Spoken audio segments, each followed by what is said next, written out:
Good morning. Boring t-shirt time. And medication time. So, I got a full night's sleep last night. That was actually quite nice to be able to sleep the full night. So that's 2 full nights of sleep with no problem. 1 night of disrupted sleep. That was the night before the stroke team. That could have been a combination of a really bad decision of coffee late in the evening with dinner, or after dinner, and probably a bit of anxiety because going to go meet the stroke team. So out of the last 7 days, 3 have had nights of uninterrupted sleep, and 2 of those nights were consecutive. So sleep this week, better than most. One sec. Yay. Now then, let's talk about returning to work. Now, for those of you that are retired or incapacitated where working is not really practicality, this video isn't for you. For those of you that are not retiring or incapacitated to the point where you can't work, well, I've been home 7 weeks. There's only so much you can do to occupy yourself. And that's before physical limitations. Right? There's only so much I can do before I want to start bashing my head into walls or desk or fridge or table or floor. Floor probably not a good idea because I don't know if I can get off of it. Right? There's only so much you can do. There's only so much TV or Netflix or whatever you can watch. The great thing is all your friends are adults and they have a job, so they're busy during the day and you're left pretty much to your own devices. Gets a bit boring. Yeah.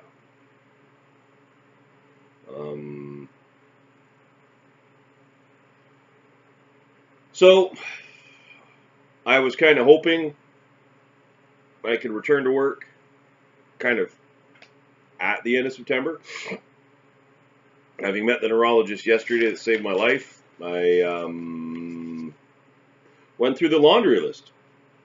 Like, hey, I got dizziness issues, I got speech issues, sometimes conversations can be a problem. The sleep, it's kind of messed up. I get headaches. I still have some mobility issues. I got some activity issues. So leading all up to let's talk about returning to work. And I said, well, hey, listen, due to the job I have, right, and I have, at my place of employment, I'm not only an individual that helps customers, but I'm also someone who helps trains agents, employees, either they be fresh off the street, be it be return to work, be it conversion training, going from one line of business to another, be it up training or continuous training, right? So I kind of do a lot of things that kind of need speech and good memory and not getting dizziness finding the floor and, being able to handle an 8-hour workday. So I looked at him and I went, what's that going to look like? Because I honestly, I don't know if I can do it. I don't know. Right?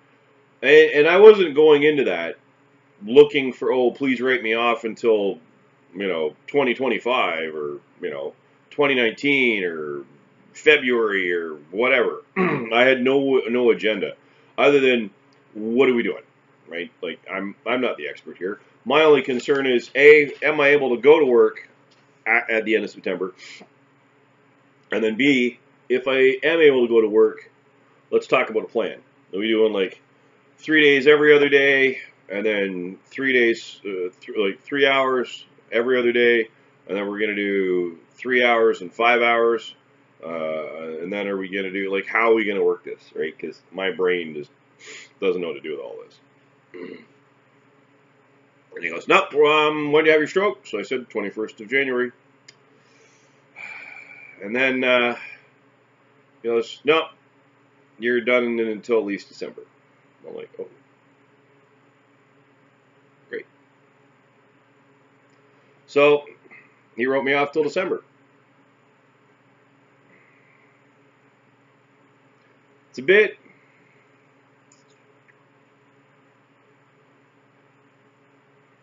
surreal. I don't know. It was almost like an out of body experience because you're like, oh, he just did that. Oh yeah. So now I can't go to work because I had a doctor's note saying so. It's not that I don't want to go to work, and having run into some of the managers at work and what would we call my operations manager from work yesterday. Great man. Well, not really a great man. He's only about that tall, but he's a great man.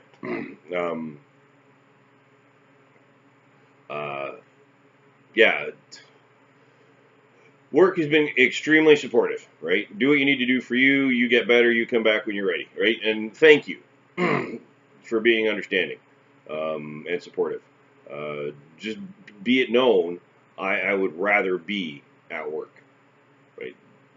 If I could function and be at 100% and know that I was effectively doing my job, right? I'd be there in a heartbeat. But sadly, I can't. Not much I can do about that. So, when you go back to your doctor after having your stroke, and it's coming time for the decision-making time about, I'm going back to work now. One, you got to be honest with yourself, right? This list of my concerns, my symptomology after my stroke took a couple hours to write up, right? And a couple days of discussions with people that I know that have seen me in action after the stroke. And it was a self-reflection exercise. If you're gonna be serious about going back to work, you have to be honest with yourself, right? What are your limitations, right? What are your realities, right? What about you is going to prevent you from being successful? This isn't, oh, I broke my leg, I've got crutches, it'll take me longer to get back to my desk from break. That's not the case.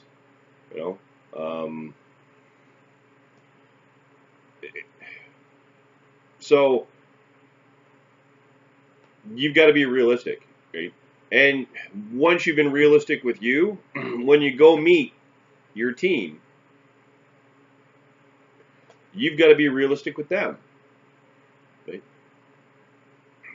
And I'm going to suggest go in without an agenda, right? Go in with, an agenda for the meeting. I would like to discuss this, and this, but don't go in with an agenda of outcome, right? You're going to do this for me. Well, no, they're not. They're going to do what they need to do, right? Because if I could have talked him out of writing me off until December and make it the end of October, I would have happily had that discussion. Like, no, I normally write people off for 6 months. I'm like, oh, okay then. That's your norm. At least I'm normal. Yeah, whoa. Yes, I know. Stop. Yeah, I know who was exactly about that comment, right? Yeah. So, so once you've been realistic with your stroke team and you've been realistic with yourself, what your current limitations are, right? Or things that might be an obstacle for you being completely effective at work, right? I know that you want to go back to work because trust me, I want to go back to work, right? I know that you're feeling a bit disconnected, disjointed, discombobulated.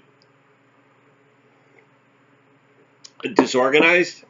I think that's enough alliteration for now, don't you?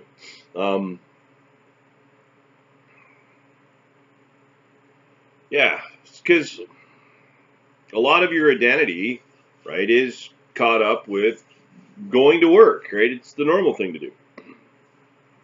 Well, unfortunately, your new normal won't allow that to happen. If you don't have a hobby, find one. Luckily, I've got a few. Some of them are brain power activities, and some are not, right? So, some of the activities I entertain are like model building, some are not. So, I'm going to try to do some things to occupy my time because it's going to get real bloody boring. Yeah. I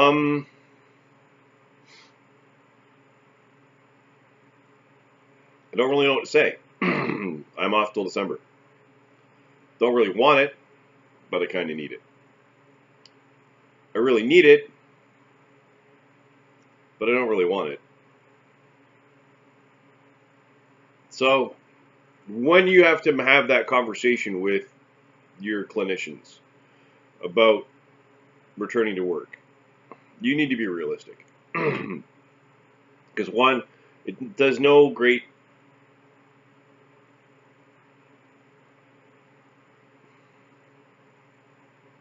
Let me think.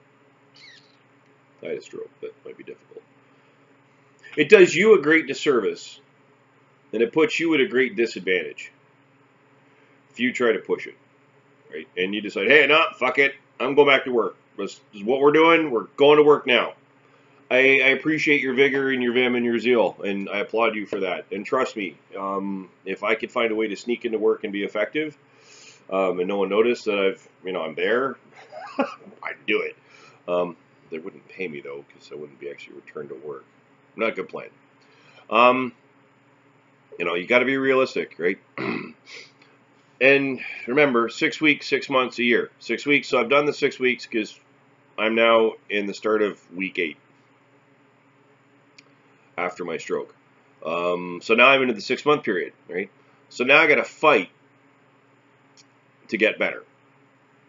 So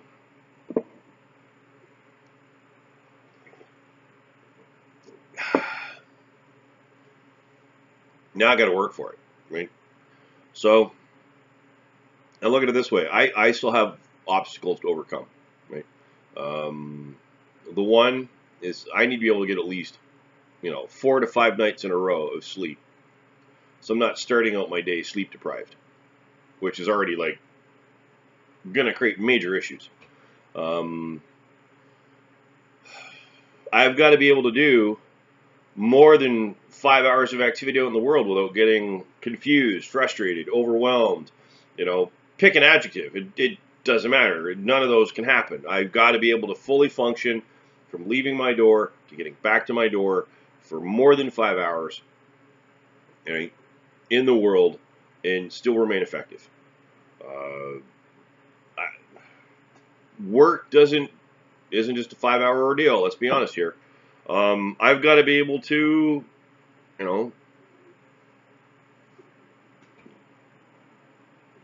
not have word recall issues. Right? How am I going to effectively assist a customer or another employee with word recall and word finding issues? A stutter, if it happens, it happens. There's nothing I can do about it, right? Yeah. So that's going to be a thing. Maybe. I hope not. Right? Other things like mobility, right? The whole bending. I don't do a lot of bending at work. It's not like we do gymnastics for fun on break. But I might have to pick something off the floor, right? And all of a sudden I find the floor. Yeah, it won't be such a good idea. Headaches. Again, that just circles back to the how am I going to be effective for more than 5 hours? Because if I start to get overtired, overstimulated, whatever, the headaches they get worse. And, you know, when it feels like someone's crushing their head, right? How are you going to be effective when you have this headache that even codeine, only T1s though, doesn't really want to touch, right? It's not like I'm taking a boatload of T1s, because I'm not looking to become an addict. But, you know, it's a thing, right? And then finally, how are you going to return to work with all of these issues, right? And do yourself any good, right? So forgive the fact that you won't be helping your customers effectively. Forgive the fact that you won't be helping your employer effectively. How are you now going to feel good about yourself when you're not doing yourself the right thing, right? So if you can't help your customers, right, why are you going back to work? Because everyone has a customer, whoever that is, right? If you can't really be effective for your employer, why are you going back to work? Right? And then lastly, if you're not going to be effective for yourself, right? If it's just going to be detrimental, right, against yourself, why are you going back to work? Hey, and I get on that first couple of weeks when you return back to work, because I've helped return to work employees at my job because I'm a trainer. I've seen employees struggle when they come back to work too soon, you know, or they overreach and they want to do more than they think they can, right? And then that creates a new situation in and of itself, right? Where, you know, which can have various outcomes. You know, one of them being, oh, I'm going back on leave of absence. I'm like, okay, what? Okay. Or, you know what, I got to go back to my doctor and I got to talk about changing my medication or changing my shifts around or getting a different schedule. That can create a whole new ball of stupidity to play with, right? So, and like any triangle, remove one of those sides and you no longer have a triangle, right? So, and it's got to be an equal triangle. You've got to be able to A, completely and totally help your customers, right? And then B, you've got to be able to be there and present and give your 100% to your employer, right? I could probably do most of that, but I couldn't do it at 100%. And then if you're not helping your customers 100%, and you're not there for your employer 100%, right? That's because you yourself are not 100%, right? And if you're like me, you know, you're going to feel shitty because you can't do your job right. Right? So, and that's why you've got to be honest with yourself before you go meet your clinical team, so you can be honest with them so they can give you the realism that you need. Right? The realism I got, I'm off till December. I'm still making peace with it. I'm not okay with it, like by any stretch of the imagination. But it is what it is. There's literally nothing I can do about it. It is what it is. Right? If I can get better and get effective, right? Getting better might be easy. Getting effective might be the difficult piece. If I can get better and then get effective, or I can go back and do my job, right? The way it needs to be done, the way it should be done, right? And I can do that earlier. Oh, I'm all over that. I'm going to go find my doctor. I'm going to go hug him, buy him dinner, get him flowers, like write me back to work. This is why, right? I'll happily do it. I don't have a choice, right? So, on that note, right? Please, when you have to make the decision about returning back to work, just be real. Right? Be realistic with your expectations. Be realistic with the outcome, right? Be realistic and honest with the conversation you have with your clinical team. And then, you know what? Suck it up, do what they say. Right? That's really all I got. And remember, I'm going to be making videos till at least December. because that's going to be a thing now. So, if you haven't liked or shared or subscribed or even commented, right? Please start liking, share, commenting, subscribe.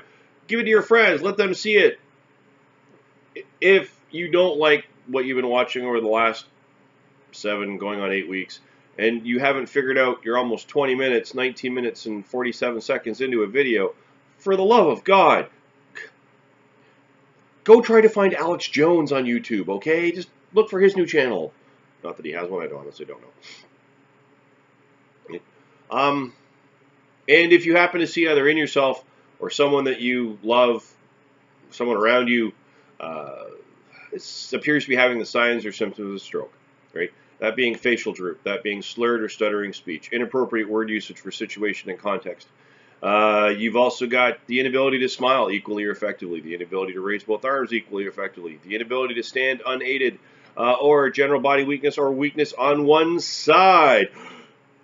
Please immediately place that person in a position of comfort and dial 911. Something so simple could save a life.